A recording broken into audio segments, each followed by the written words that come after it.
Don't ever for a second think अगर हम अपनी आर्मी रिड्यूस कर दें, अपना डिफेंस कम कर दें, अपना न्यूक्लियर मिसाइल प्रोग्राम कॉम्प्रोमाइज कर दें,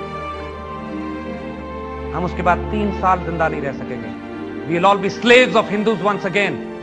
उस आजादी के लिए जिसके हमारे माँ बाप ने इतनी कुर्बानियां दी थी. Never ever for a second doubt this. हमारे पास मिसमैनेजमेंट है, बैड गवर्नेंस है, हमने खयानत की अपने मुल्क के साथ, पैसे जाया किए, खयानत करते हैं, इसलिए डेवलपमेंट नजर नहीं आती.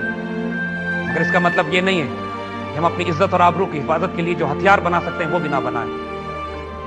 71 के बाद हम न्यूक्लियर पावर बने और हमारे पास एक रीजन इसलिए था न्यूक्लियर पावर बनने का कि 74 में इंडिया ने न्यूक्लियर एक्सप्लोजन कर दिया था.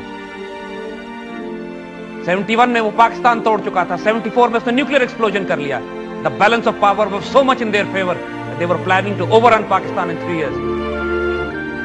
We had to start a nuclear program and they created the deterrence.